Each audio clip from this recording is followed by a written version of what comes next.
Hey kids, this is Ivan. How you doing? Well, I haven't made a video about role-playing games, Dungeons and Dragons or otherwise, in quite some time outside of like a few live streams that I put on my channel as I was playing with my friends.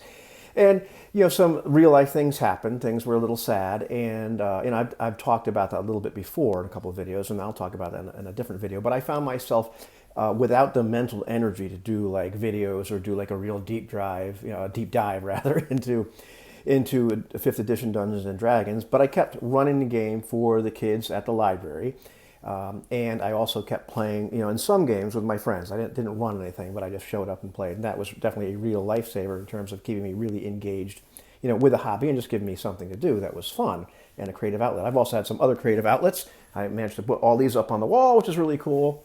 So really happy about that. Got some stuff kind of settled in as far as where I put musical equipment. I got a couple other things because why not? But anyhow, this video isn't about that. It's about a revelation I had, or a crystallization of some thoughts that I had about 5th edition Dungeons and Dragons, maybe Dungeons and Dragons in general. But I was prepping a dungeon, and so where do you get a dungeon? I'm really bad at maps, so I went on Dyson Logos' site, and because where are you going to get better maps than that? And looked around, found something that was suitable because, the kids have found themselves once again on Witch Island. And I figured it was time for an actual dungeon crawl. And I'm not going to force them to do it. I'm going to see how long, see how they like it, see what goes on. But I figured, well, I need to populate this thing a little bit. So I figured I'll start to look through the 5th edition monster manual and just kind of make check marks. I'm going to write down, okay, well, maybe this might be interesting to include that, the other thing, not a big hodgepodge, but like what would be kind of fun to put in here? What are these monsters like now? Are there some monsters I've been forgetting? And I actually looked through the other books. I have like the Volo's Guide, and I think the Tomo Foes and all that kind of stuff. Looked through a bunch of stuff, and it was as I was doing this, and as I was also to a lesser extent looking through the magic items in the Dungeon Master's Guide, I got more and more of this feeling like this, that running the game was a chore, and I really wasn't having fun running the game. I wasn't having fun reading the game. I wasn't having the fun doing any kind of anything with the game. And don't feel bad for me. I'm getting paid to do it. It's okay, and it's a good experience to have. But I was wondering, well, what is this? Am I just being a curmudgeon and saying, oh, look what they've done to my beloved game? It's like, okay, well, it's not necessarily that. But I was starting to compare it to the other role-playing game experiences I was having. Things like Leagues of Adventure, the Sky is No Limit, and All for One, which after 2 years we finally started playing again, which is awesome. It was great to play Philippe Moreau again and have Francois Letarte, run the game. Skyriders of Venus, and which is great, thing that Anthony's putting on. Playing some Mithras, playing some Astonishing Sorcerers and Swordsmen of Ash, Hyperborea. Playing that, we haven't played in a while. Playing Lamentations of the Flame Princess, playing Star Wars, which is playing right now. Why are those experiences so much better? Why am I just having lots of fun with those? Why am I stumbling with this particular game? And so, I'm looking at it and like, well, part of the game focuses on some things that I don't necessarily care about or find tedious. And that's, like there's lots of games that do that, but that's part of it. But I think, well, no, that's not really where I'm finding the biggest resistance on my part. There is an elegant underlying mechanic. And like a lot of games have an elegant underlying mechanic, which I really like the underlying mechanics that 5th edition uses. I think they've done a great job with that. There are times when it works great for lots of stuff, and then it doesn't work great in a couple areas. And in those areas, it can produce results which are problematic or aesthetically not pleasing, maybe to me or to you or whatever. And there's games like PBTA that have, or Apocalypse World, and various mechanics that do that at some point. And this happens here. But I'm thinking to myself, well, no, that's not it either. What is it? And what I kept coming back to was I had a real problem with suspension of disbelief and buy-in in terms of the scenario, in terms of the characters, in terms of what was going on, what were the characters like. I wasn't finding that in Leagues of Adventure or All for One or the Skyriders of Venus, this great, a kind of pulp heroic genre, that Anthony kind of came up with in our Mithras game, even in Astonishing Swordsmen and Sorcerers of Hyperborea. I said it right. The Lamentations games that we played, Star Wars, etc. There were other games I just haven't had this lack of buy-in and this inability to suspend disbelief. So what gives? And so I started thinking about it because here I was looking at the monster manual and what have you. And you look at something like Tolkien. Now, Tolkien really pushed it in terms of how many races he put together in one spot. It's kind of the benchmark, or it's one of the things that very obviously, arguably, very strongly influenced early Dungeons and Dragons, where you've got humans, you've got elves, you've got dwarves, you've got these hobbits, which then we have to call halflings because of legal reasons. That's four different protagonist, intelligent races, humanoid races, all living together in it's kind of harmony. That's really sort of pushing it. That's about as it's hard to believe at that point. But he managed to pull it off. Also, if you look at that fiction, what are there in terms of the bad guys or other sort of races? Well, really, I mean, outside of the wizards, and you get into the whole cosmology, which you have to read the Silmarillion to really understand what the heck they are, which is a lot of fun. But you've got the trolls, which are actually, you find out, I think in one of the books, Silmarillion or whatever, they're really kind of twisted Ents. The answer to this other race, interesting tree people. So you have to count those, I suppose. Maybe that's 5.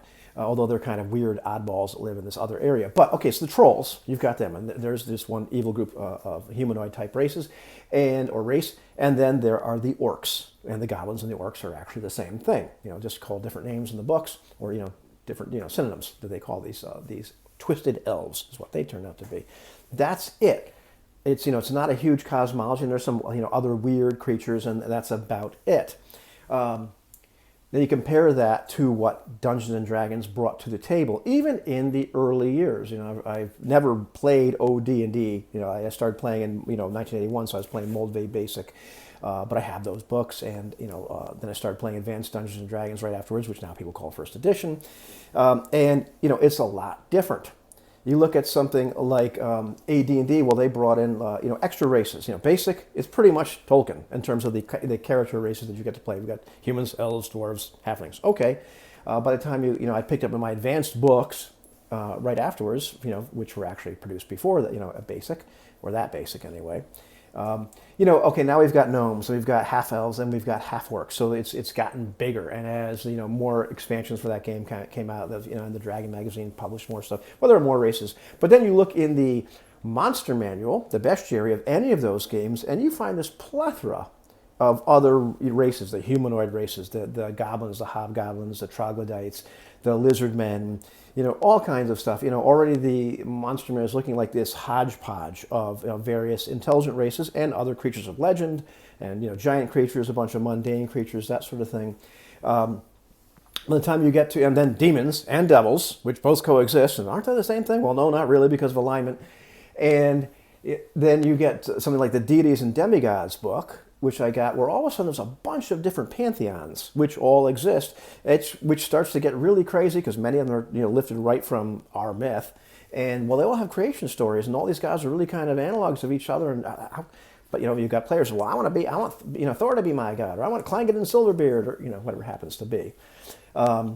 And that started to strain, already, back in the day, I really kind of strained my ability to put all those things together, and I really tended not to like to do that. And let's stick to one pantheon. I didn't like, how it was already starting to feel really, really odd.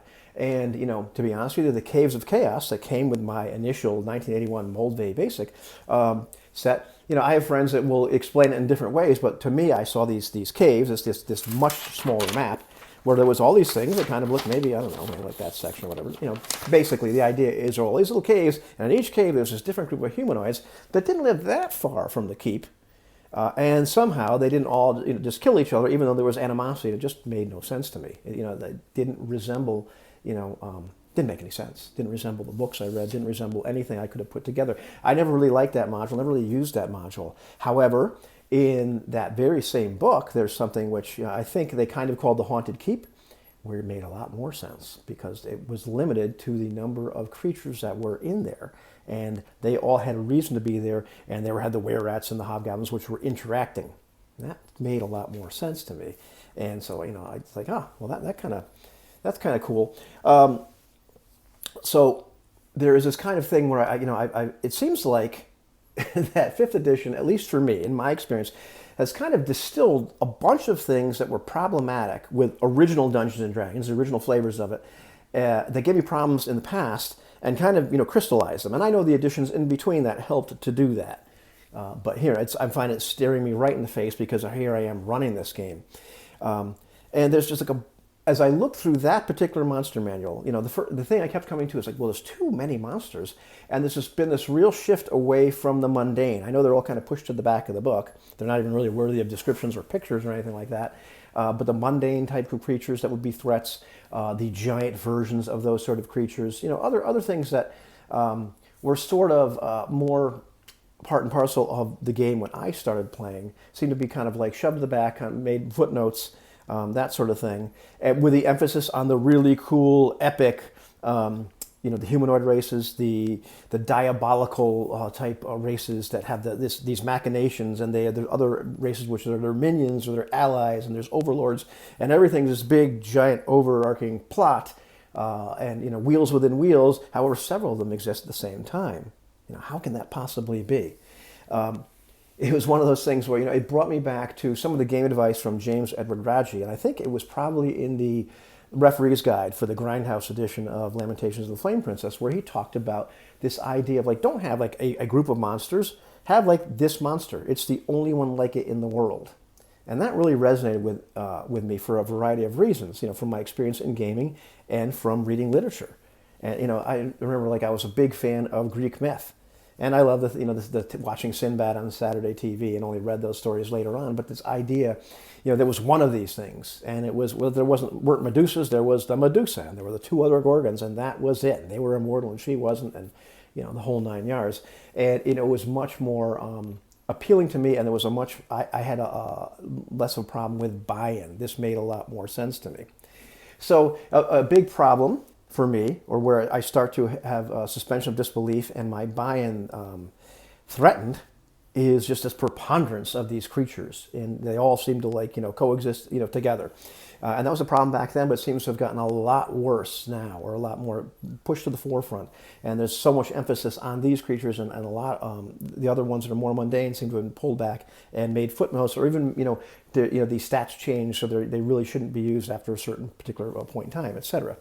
The other thing that I noticed were the classes, and this was a problem back in the past. I'm not going to say it wasn't, but as the game has changed and distilled, once again, the things that really bothered me, I find, especially in this version, the classes are what they are very often because of magic, not because of a skill set. A ranger is definitely a ranger in this game because of magic, not a skill set. And I don't want to sit there and tear it apart and go class by class. That's not the purpose of this video. That's just what I've noticed over and over again.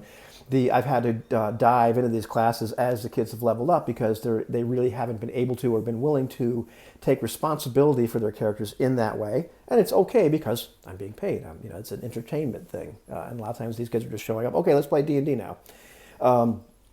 But I've taken a look at what's happened with the classes, or that's been distilled and made more and more poignant, and it's become more and more of a game of, and I know it's a loaded term, but of supers, because of you're like, gosh, this doesn't sound like the literature I read, but it does sound like the Marvel Universe.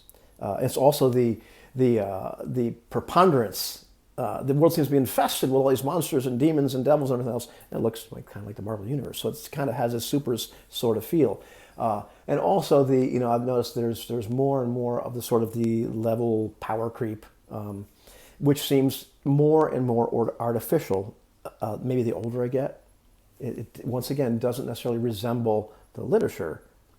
And also, now I forget how many races there are in the original Player's Handbook for 5th edition Dungeons and Dragons, but I did a quick search online, and I think there's something like 44 playable character races. 44. I can't say any much more about that, except I remember there were 4 in basic. 44. And that's just the races that you get to play, not necessarily all these other races that are traipsing about in the world. And where do tieflings come from, and why are they? Anyhow, you get the idea. And that's just one of 44 different races.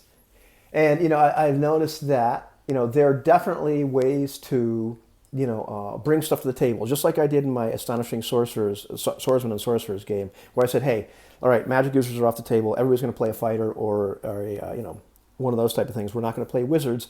We're really going to limit your character choices. I'm going to limit the kind of monsters that are actually in this world. We had a session 0 about that, and we're going to make it very focused.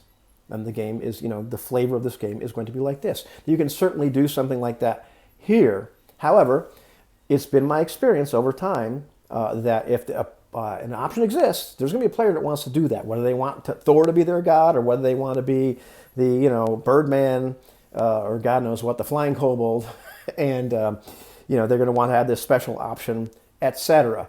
And while you can say no, like it becomes harder when I'm performing a service like at the library where the kids, I can guide them to a certain extent, but they want to do what they've seen or read about or seen on the internet. And, I'm not going to have to be on a soapbox a little bit, but there are the things like the most visible things, like Critical Role, various other actual plays, the various YouTube channels, podcasts, these kind of things, where they tend to exacerbate that problem because they show you examples of, playing the tiefling sorcerer and God knows, I see I'm bad at this. Whatever, warlock and of some various race, the hobgoblin this, the bugbear that, the Githyanki, paladin, etc. They show you these examples of all these people all coexisting together. So you want to do that, right?